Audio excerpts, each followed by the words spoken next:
ಕಟೀಲು ದುರ್ಗಾ ಪರಮೇಶ್ವರಿ ದೇವಳದಲ್ಲಿ ನಡೆಯತಕ್ಕಂತಹ ಜಾತ್ರಾ ಮಹೋತ್ಸವದ ಕೊನೆಯ ದಿವಸ ದೇವರ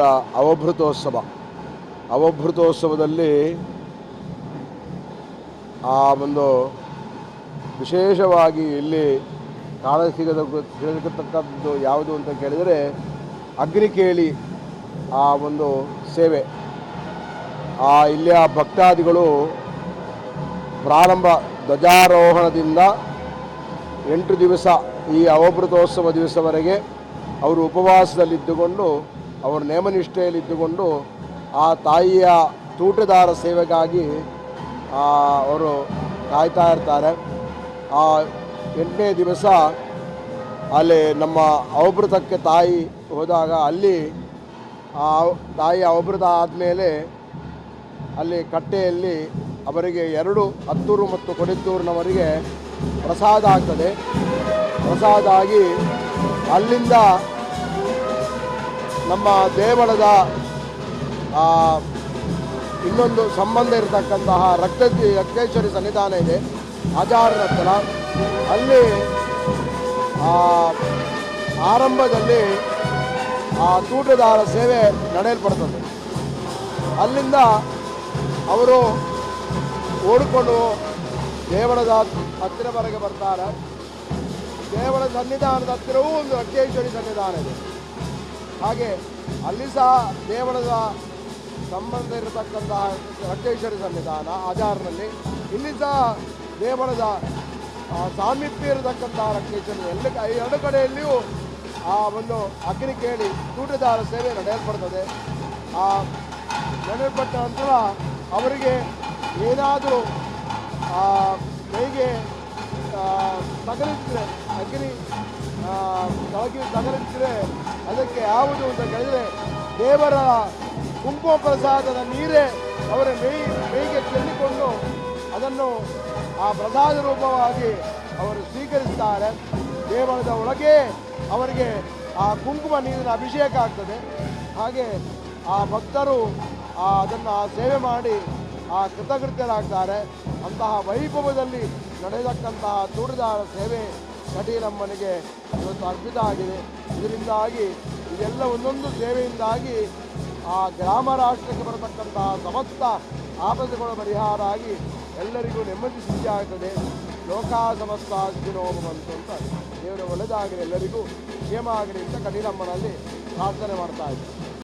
ದಕ್ಷಿಣ ಕನ್ನಡ ಜಿಲ್ಲೆ ಕನ್ನಡದಲ್ಲಿ ದಕ್ಷಿಣ ಕನ್ನಡ ಜಿಲ್ಲೆಯಲ್ಲಿ ಪುಣ್ಯಕ್ಷೇತ್ರಗಳಲ್ಲಿ ಒಂದಾದಂಥ ಕಟೀಲು ಶ್ರೀ ದುರ್ಗಾ ಪರಮೇಶ್ವರಿ ಅಮ್ಮನ ಸಾನ್ನಿಧ್ಯದಲ್ಲಿ ವರ್ಷಂಪ್ರತಿ ನಡೆಯುವಂಥ ಜಾತ್ರಾ ಮಹೋತ್ಸವದಲ್ಲಿ ಹತ್ತೂರು ಹಾಗೂ ಕೊಡಿತ್ತೂರು 2 ಮಾಗಣಿಯರ ವಿರುದ್ಧ ನಡೆಯುವಂಥ ಬೆಂಕಿಯ ಆಟ ತೂಟೇದರ ಎಂದು ತುಳುವಿನಲ್ಲಿ ಇದನ್ನು ಕರೀತಾರೆ.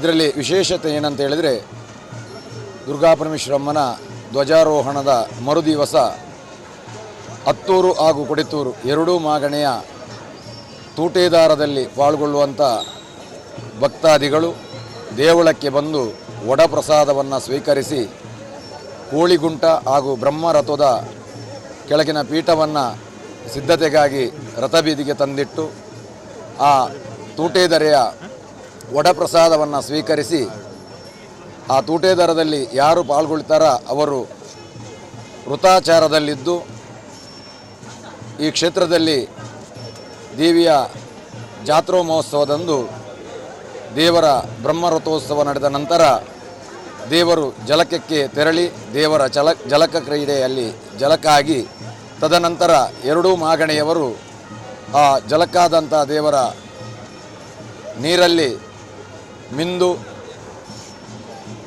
ಜಲಕದ ಕಟ್ಟೆಯಲ್ಲಿ ಎರಡೂ ಪಂಗಡದವರು ದೇವರ ಇಲಲಲ್ಲಿ ಆ ಬೆಂಕಿಯನ್ನು ಉರಿಸಿ ಅದರಲ್ಲಿ ಎರಡು ಪಂಗಡದವರ ವಿರುದ್ಧ ತೂಟೇದಾರ ಸೇವೆ ನಡೀತದೆ. ಅದರ ನಂತರ ರಥಬೀದಿಗೆ ಬಂದು ಇಲ್ಲಿ ಎರಡೂ ಪಂಗಡದವರ ನಡುವೆ ತೂಟೇದಾರ ಸೇವೆ ನಡೀತದೆ.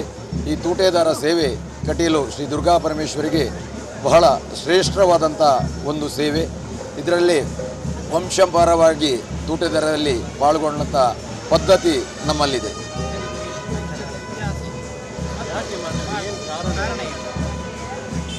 ಇದರ ಇತಿಹಾಸ ನಮಗೆ ತಿಳಿದಿಲ್ಲ. ನಮ್ಮ ಅಜ್ಜ ಕಾಲದಿಂದ ಇದರಲ್ಲಿ ನಾವು ಪಾಲ್ಗೊಳ್ತಾ ಇದ್ದೇವೆ. ಇದರಿಂದ ಮೊದಲು ನನ್ನ ತಂದೆ ನಮಗೆ ಮನೆಗೆ ಅದರ ತೂಟೆಯನ್ನು ಸಿದ್ಧತೆ ಮಾಡಿಕೊಡುವಂಥ ಕಾರ್ಯ ಕೂಡ ನಮಗಿರ್ತದೆ. ಆ ತೂಟೆಯನ್ನು ನಾವು ಮನೆಯಲ್ಲಿ ಸಿದ್ಧ ಮಾಡಿ ಅದನ್ನು ಇಲ್ಲಿ ಕ್ಷೇತ್ರಕ್ಕೆ ತರಬೇಕು. ಆನಂತರ ಇದು ವಂಶಪಾರಂಪರ್ಯವಾಗಿ ನಮಗೆ ಭಾಗವಹಿಸುವಂಥ ಒಂದು ಪದ್ಧತಿ ಇದೆ. ಬೆಂಕಿ ತಗಲಿದ್ರೂ ಕೂಡ ಇದರ ವಿಶೇಷ ಅಂತ ಹೇಳಿದ್ರೆ ವೃತಾಚಾರವನ್ನು ಮಾಡಬೇಕು. ಬೆಂಕಿ ಎಲ್ಲಿಯಾದರೂ ತಾಗಿದರೆ ದೇವಳದ ಒಳಗೆ ಅಲ್ಲಿ ಓಕುಲಿ ಸ್ನಾನ ಮಾಡಿ ಅಲ್ಲಿ ನಮಗೆ ಪ್ರಸಾದ ಕೊಡ್ತಾರೆ. ಈ ಪ್ರಸಾದವನ್ನು ಅದಕ್ಕೆ ಹಚ್ಚಿದರೆ ಇದು ತಗಲಿದಂಥ ಗಾಯ ಇದ್ದರೂ ಕೂಡ ಅದರಲ್ಲೇ ವಾಸಿ ಆಗ್ತದೆ.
ಮೂಜ್ಜನ ಬೇಜೋಡಿಯನ್ನು